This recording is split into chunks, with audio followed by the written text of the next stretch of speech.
come up with an answer. They didn't come up with a good one. And they never took the opportunity then. I mean, what would they do? Pull it off the market and say, we need to now do the job that we didn't do the first time?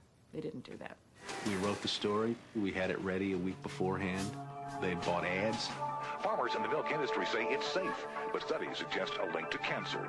Don't miss this special report from the investigator. That Friday night before the Monday this series was to begin, the fax machine spit out a letter from this very high-priced lawyer in New York that Monsanto had hired. It contained a lot of things that were just off-the-wall false, just demonstrably false.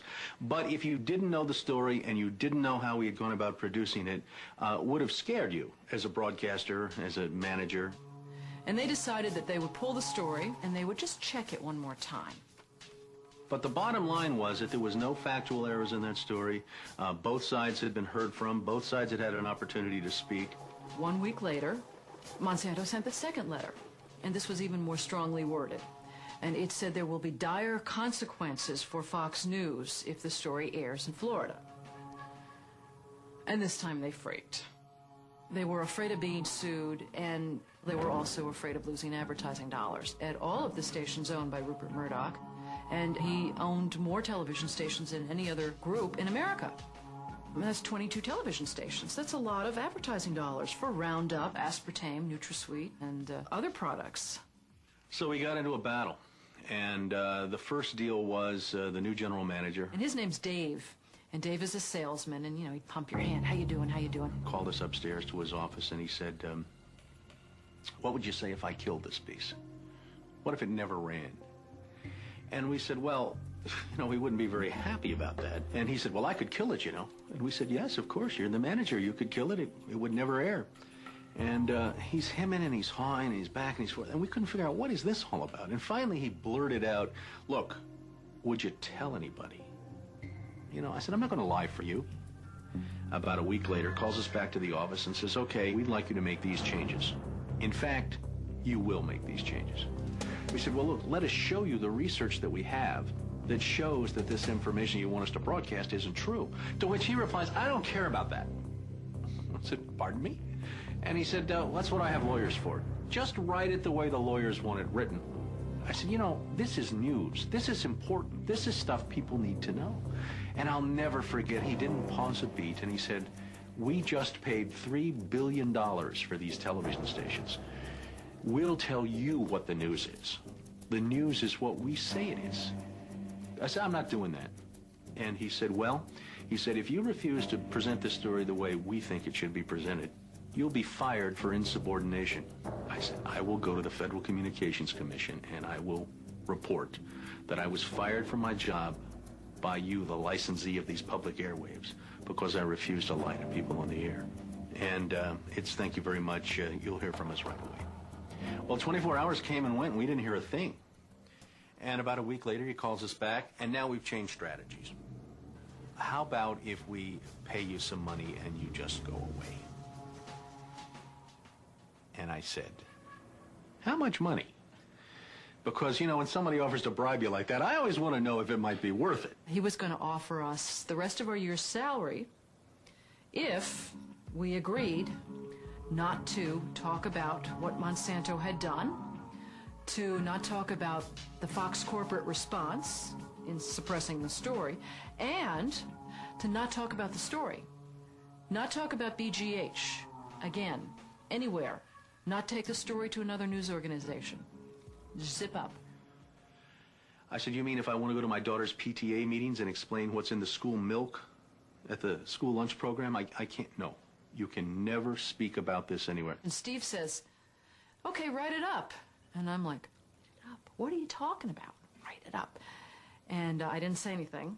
And Dave, he wrote it up. And he FedExed it to us a couple days later. And he said, are you going to sign? And we said, nah, Dave, we're not going to sign that. And he said, well, send it back, okay? I said, no, Dave, we're not going to send that back. It was, okay, we can't buy you out. We can't shut you up. Let's get the story on the air in a way that we can all agree it will go on the air. And we started rewriting and editing with their lawyers. Well, during this 8-month re-review process, I say jokingly, they did things like For example, they wanted to take out the word cancer. You don't have to identify what the potential problem is. But just say human health implications. Any criticism of Monsanto or its product, they either removed it or minimized it. And it was very, very clear, I would say, almost every edit they made to the piece, that was the aim. And we changed this and this and this, and then that wasn't good enough. Okay, now change this and this and this. Now change this and this. Version after version after version, 83 times. 83 times is unheard of. It doesn't happen. You shouldn't have to rewrite something 83 times. Obviously, they didn't want to put the thing on the air, and they were trying to drive us crazy and get us to quit or wait until the first window in our contract so that they could fire us. They, in effect, announced that they were going to fire us for no cause. Well, this was a little much. And Steve wrote a letter to the lawyer in Atlanta, whose name is Carolyn Forrest, the Fox corporate lawyer. And I said, you know, this isn't about being fired for no cause.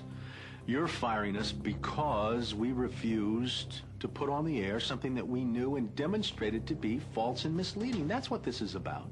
And because we put up a fight, because we stood up to this big corporation, and we stood up to your editors, and we stood up to your lawyers, and we said to you, look, there ought to be a principle higher than just making money. And she wrote a letter back and said, "You are right. That's exactly what it was. You stood up to us on this story, and that's why we're letting you go." Big mistake. Big mistake. That says retaliation. You can't retaliate against employees if they're standing up for something that they believe is illegal, that they don't want to participate in. So that gave us the whistleblower status that we needed in the state of Florida to file a whistleblower claim against our employer. And as far as 2 or 3 years later, we got to trial. 5 weeks of testimony led to a jury verdict of $425,000, in which the jury determined that the story they pressured us to broadcast, the story we resisted telling, was in fact false, distorted, or slanted. Fox News appealed the verdict. 5 major news media corporations filed briefs with the court in support of Fox's appeal. Florida's appellate court has ruled in favor of Fox 13. You may recall that Jane Acree, a former reporter here, sued Fox 13 in a whistleblower lawsuit, claiming she was fired for refusing to distort her report. The appeals court today threw that case out, saying Ms. Acree had no whistleblower claim against the station based on news distortion. Fox 13 Vice President and General Manager Bob Linger says the station has been completely vindicated by the ruling. What Fox neglected to report is this. Jane sued Fox under Florida's whistleblower statute, which protects those who try to prevent others from breaking the law. But her appeal court judges found that falsifying news isn't actually against the law. So they denied Jane her whistleblower status, overturned the case, and withdrew her $425,000 award. Canada and Europe have upheld the ban on RBGH, yet it remains hidden in much of the milk supply of the United States. In the concluding hour of the corporation, we raise troubling questions about the corporation's history of indifference to democracy, and we'll look at the high-stakes contest between grassroots activists and global corporations to decide who or what will shape our future.